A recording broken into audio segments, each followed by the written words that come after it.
नमस्कार।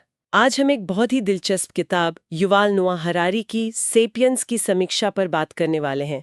हमारे पास इसकी एक समीक्षा है और हम कोशिश करेंगे कि इसके जरिए समझें कि ये किताब आखिर कहती क्या है और इतनी प्रभावशाली क्यों मानी जाती है। बिल्कुल।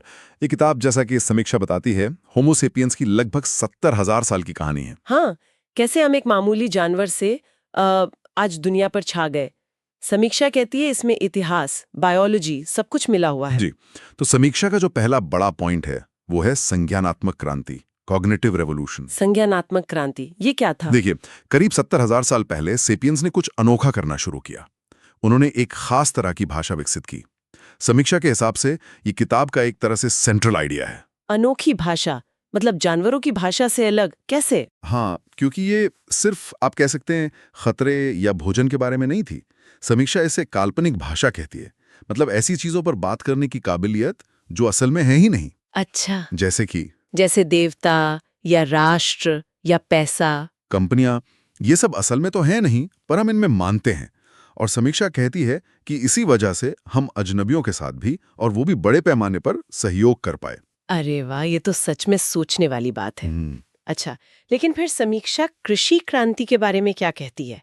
मैंने सुना है इस पर हरारी का नजरिया थोड़ा हटके है। हाँ हाँ, बिल्कुल। और समीक्षा इस पर खास जोर देती है। हम आमतौर पर सोचते हैं कि खेती बड़ी तरक्की थी, है ना? हाँ, बिल्कुल, सभ्यता की शुरुआत। पर समीक्षा बताती है कि हरारी इसे इतिहास का सबसे बड़ा धोखा कहते हैं। धोखा? हम्म, क्यों भला? उनका तर्क है, और समीक्षा इसे हाईलाइट करती है, कि खेती से इंसानों की आबादी तो बढ़ गई, हम ज्यादा बच्चे पैदा करने लगे, पर आम इंसान की जिंदगी वो ज्यादा मुश्किल हो गई। नीच ये सब खेती के साथ आया, तो प्रजाति के लिए शायद अच्छा था, पर व्यक्ति के लिए शायद नहीं। समीक्षा मानती है ये प्रगति की हमारी सोच पर एक बड़ा सवाल है। ये तो एकदम अलग नजरिया है। तो फिर इंसान जुड़े कैसे? अगर जिंदगी मुश्किल थी, समीक्षा कुछ कल्पित व्यवस्थाओं का जिक्र करती है। सही पकड़ा।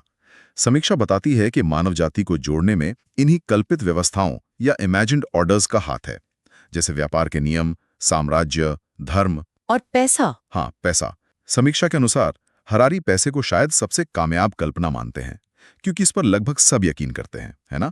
चाहे उनका धर्म या देश कुछ भी हो, ये सब साझा विश्वासी तो हैं जो हमें एक साथ बांधते हैं। सही बात है।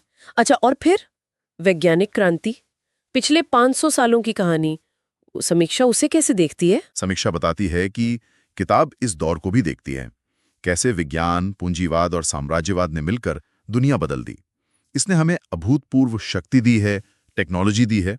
हाँ, ये तो दिखता ही है। और समीक्षा इस बात की तारीफ करती है कि कैसे हरारी इतने सारे अलग अलग विषयों, साइंस, इकोनॉमी, पॉलिटिक्स को जोड़कर एक बड़ी समझने लायक कहानी बनाते हैं।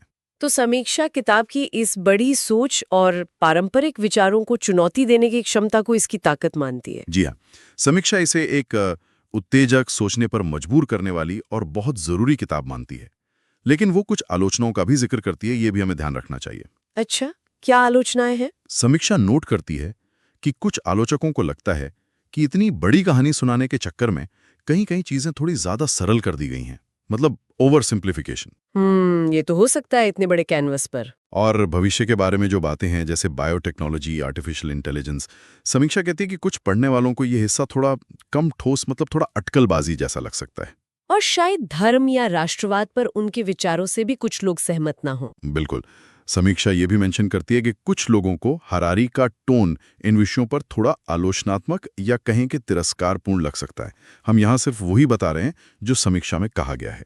ठीक है, तो कुल मिलाकर ये समीक्षा सेपियंस को कैसे दिखती है? इसका निचोड़ क्या है? देखिए, निचोड़ यह है कि समीक्षा सेपियंस को एक ऐसी किताब मानती है जो मानव इतिहास को सिर्फ घटनाओं के क्रम की तरह नहीं देखती, बल्कि उन अदृश्य संरचनाओं, उन विश्वासों, उन कल्पनाओं पर सवाल उठाती है जिन्होंने हमारी दुनिया को ये रूप दिया है। ये हमें अपने अतीत और वर्तमान को एक नए नजरिए से देखने को कहती है। बिल्कुल। और शायद एक बहुत ही गहरा सवाल भी छोड़ जाती है, जिस पर समीक्षा जोर देती है। वो क्या? वो ये कि इतनी सारी तरक्की के बावजूद, तकनीकी, समाजी, आर्थिक, क्या हम आज के इंसान अपने हजारों साल पहले के शिकारी पूर्वजों से वाकई ज्यादा खुश हैं?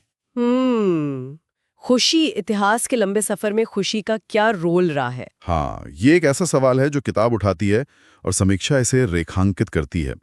शायद इस पर हम सबको सोचने की जरूरत है।